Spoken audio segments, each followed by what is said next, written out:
जय श्री राम। श्री रामचंद्र जी भगवान माता सीता के साथ भाई लक्ष्मण के साथ वनवास जा रहे हैं और अयोध्या वासियों से क्या कह रहे हैं यह आगे कथा में सुनिए आप। मातु सकल मोरे विरह जेहि न होई दुख दीन, सोई उपजा तुम करहु सब पुरजन परम प्रवीण। हे परम चतुर अयोध्या वासियों, सब लोग मिलकर वही करिएगा जिससे मेरी सब माताएं मेरे वियोग में दुख से व्याकुल न हो। एहि विधि राम सब ही समुझावा, गुरुपद पदुम हरषि सिरुनावा। गणपति गौरी गिरी सुमनाई, चले आशीष पाई रघुराई। रामचंद्र जी ने इस प्रकार सबको समझाया और आनंद पूर्वक गुरु जी के चरण कमलों में सिर नवाया। फिर गणेश जी, गौरी और महादेव जी को मनाकर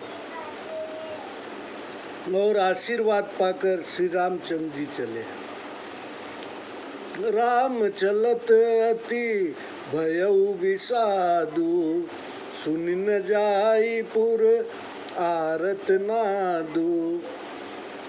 कुश गुण लंक अवधि अति शोकु, हर्ष विषाद विवश सुरलोकु।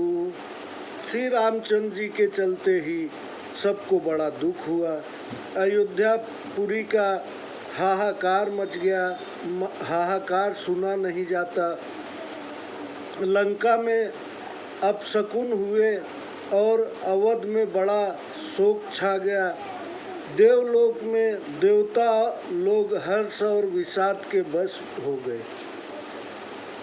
गई मूर्छा तब भूपति जागे, बोली सुमंत्रु कहन अस लागे। राम चले बन प्राण न जाही, केहि सुख लागी रहत तन माही। मूर्छा दूर हुई तब राजा जागे और सुमंत को बुलाकर ऐसे कहने लगे, रामचंद्र जी तो वन को जा रहे हैं पर मेरे प्राण साथ नहीं जाते। न जाने किस सुख के लिए शरीर में अटक रहे हैं। यहीं ते कवन व्यथा बलवाना, जो दुख पाई तजहि मनु तनु प्राणा। पुनि धरि धीर कहई नर नाहू, लय रथु संग सखा तुम जाहू। इससे अधिक बलवान और कौन सी व्यथा होगी जिससे दुख पाकर प्राण इस देह को छोड़ेंगे। फिर धीरज धरकर राजा ने कहा, हे सखा, तुम रथ लेकर राम के साथ जाओ। सुठी सुकुमार कुमार दो, जनक सुता सुकुमार। रथ चढ़ाई दिखराई बनु, फिरे हूँ गए दिन चार। दोनों पुत्र बहुत ही सुकुमार हैं और जानकी तो बहुत ही सुकुमारी हैं। उन्हें रथ पर चढ़ाकर और वन दिखाकर लौट आना। जो नहीं फिरही धीर दो भाई, सत्य संग ढिन व्रत रघुराई।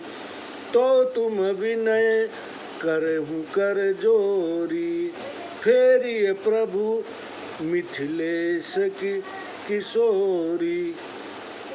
जो दोनों धीर भाई न लौटे, क्योंकि रामचंद्र सत्य के समुद्र और दृढ़ प्रतिज्ञा है, तो तुम हाथ जोड़कर प्रार्थना करना कि हे प्रभु, जानकी जी को तो लौटा दीजिए। जब सिय कानन देखी डेराई, कहे मोरी सिख अवसर पाई। सासु ससुर अस कहेउ संदेशु, पुत्र फिरय बन कह बहुत कलेसु।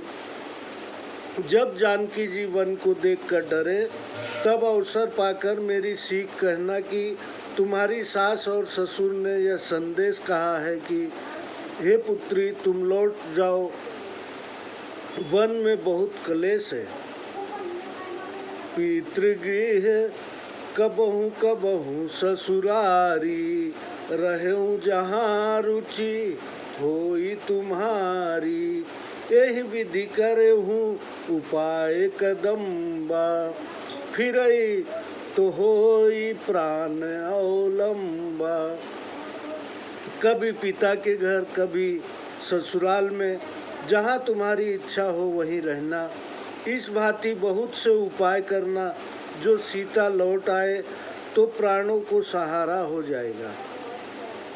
नाहित मोर मरनु परिणामा, कछु न बसाई भय विधि बामा। अस कही मूर्छी परामहिराऊ, राम लखनु सिय आनि दिखाऊ।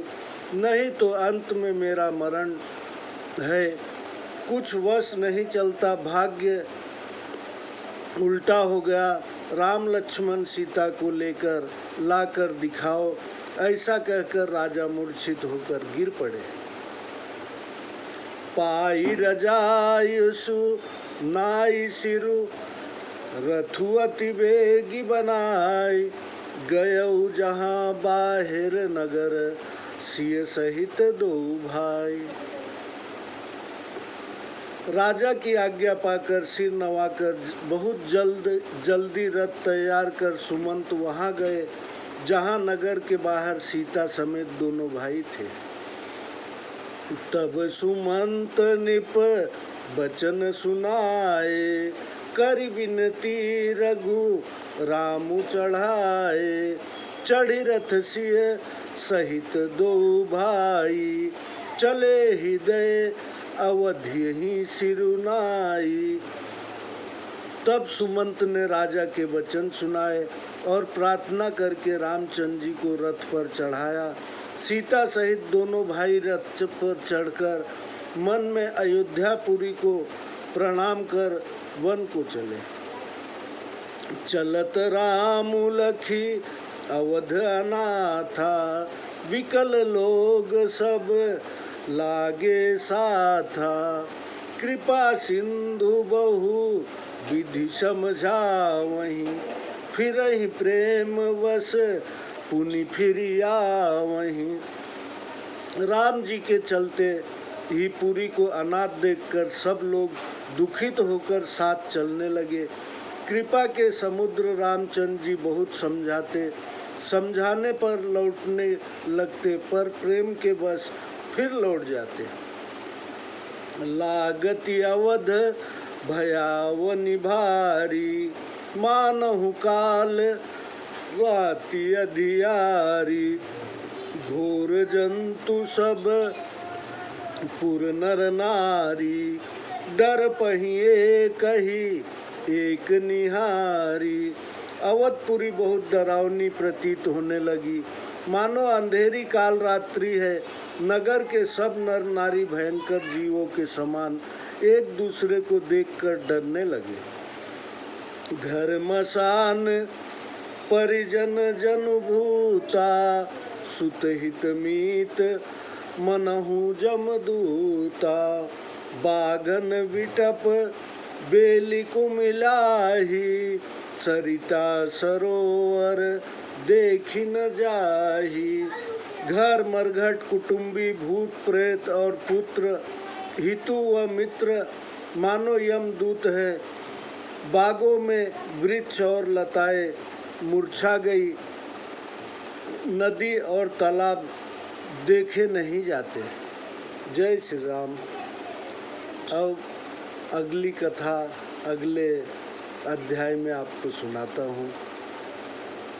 श्री राम का गवन, ये कथा आपने सुनी। हो सके तो सब्सक्राइब कीजिए और बेल आइकन की बटन दबाइए। आपको पूरी रामायण सुनने को मिलेंगी। जय श्री राम।